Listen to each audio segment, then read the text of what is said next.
Assalamu alaikum warahmatullahi wabarakatuh.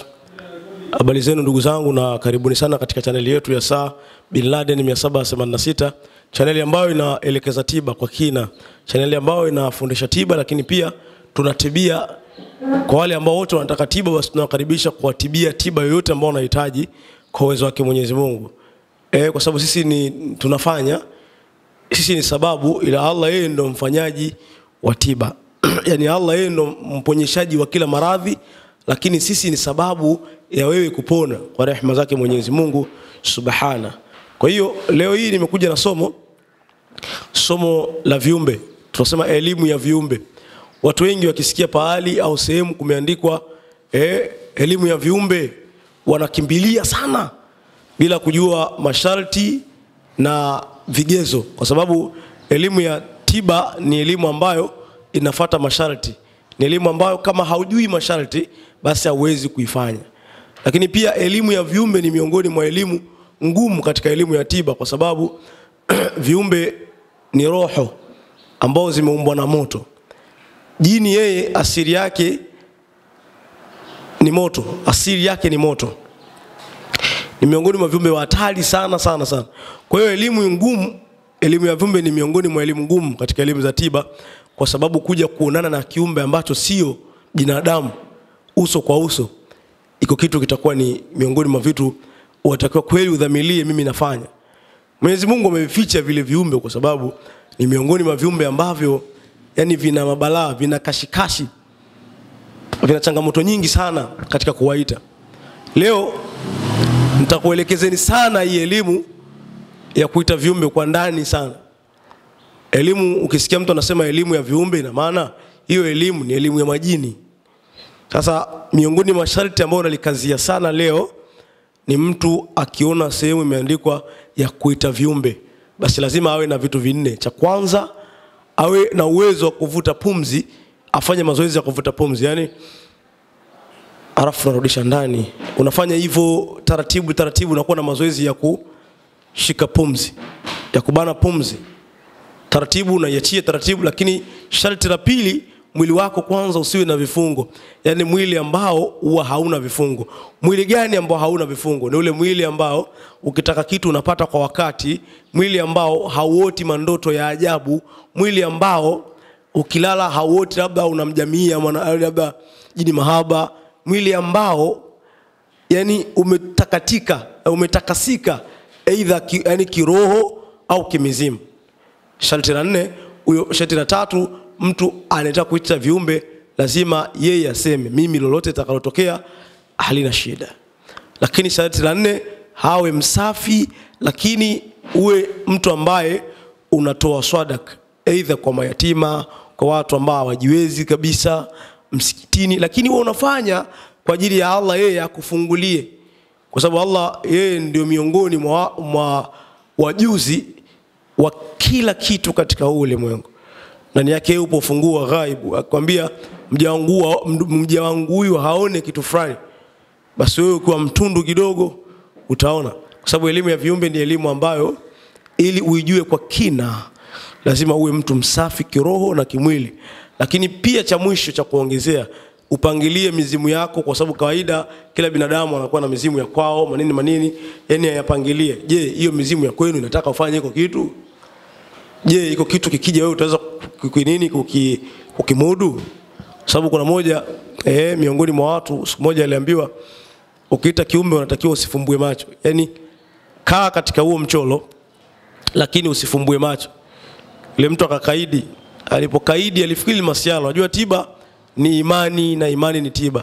Alipokaidi badali ya kufumba macho aliita, kwa sababu aliambiwa tu aite jina rahisi tu. Aliita ile jina, kaita ile jina, baada ya kuita akawa anasoma aya 72 ya sura Yasin. Alikuwa katika kila 100 anasema hiyo aya. Anakuambia kile kuja kitu cha ajabu sana. Lakini kila anapolala mpaka leo hii ninapoongea sasa hivi, yule jamaa wangu mpaka leo hii hayupo sawa kiakili. Sasa elimu ya viumbe ni elimu ngumu kweli, sio uongo. Leo nitakuelekezeni kiumbe ambacho wewe ukikiita ni rahisi sana, lakini ni kiumbe hatari sana. Huyo jini anaitwa Salsal. Salsal jina lake, kuna jini mwingine tu Akmash na kuna mwingine anaitwa Lahash. Kwanza chingine pia cha kukushaulini, elimu ya viumbe inataka uite sehemu tulivu na sehemu ambao usije ukaita kiumbe ndani ambao umo kuna familia yako, umo kuna ndugu zako, usije ukafanya hiyo hata siku moja. Kwa hiyo elimu ya viumbe ni elimu kwanza inataka utulivu, lakini pia ni elimu ya hatari katika huu ulimwengu. Sasa ufanyeje elimu ya salsal? Kwanza unatakiwa ufunge siku 7 au 3, au unaweza usifunge kabisa, ila jiepushe tu, usile vitu vyenye roho, usile na vitu vyenye kukaraisha, labda kitunguu saumu na nini usile. Haina haja ya kufunga, usifunge. Sababu hata mimi sikumbuki kama nilishai kufunga kwa ajili ya kuita kiumbe. Mimi mara nyingi naita kiumbe na sifungi. Sasa kila mmoja unajua, kila mmoja na hali yake. Kikubwa tu hizo siku ambazo unataka kuita kiumbe, usimtukane mtu, usimsinganye mtu, usimsengenye mtu, usimtete. Usimtete mtu. Baada ya hapo sasa, kwa vile somo letu inaitwa salsal, tafuta ubani unaitwa kuzbara. Ubani unaitwa kuzbara, tafuta na ubani maka, pamoja na ubani na tafuta na mti majani ya mnazi mpemba.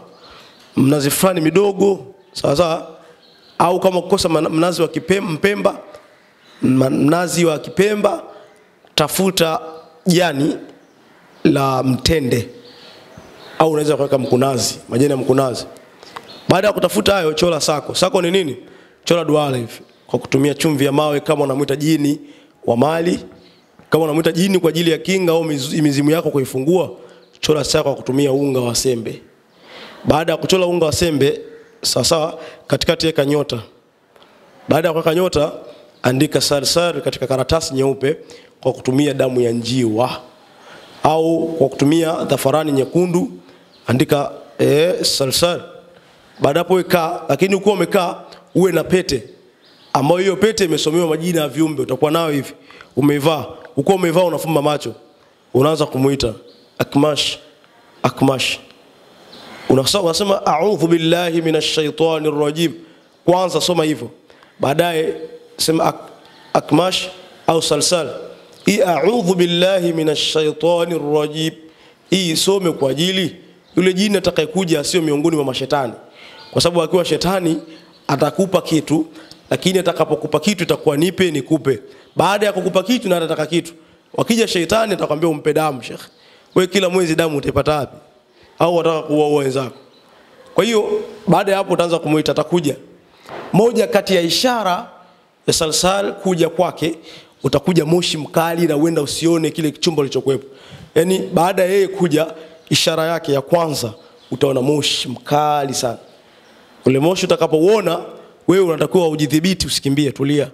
Moshi mkali sana, uenda usione chochote pale, ile sako usione tena na kila kitu usione tena. Baada ya hapo unaendelea kumuita salsal, salsal, salsal, salsal. Ajibu watawakkalu wabayinu bima amaratkum.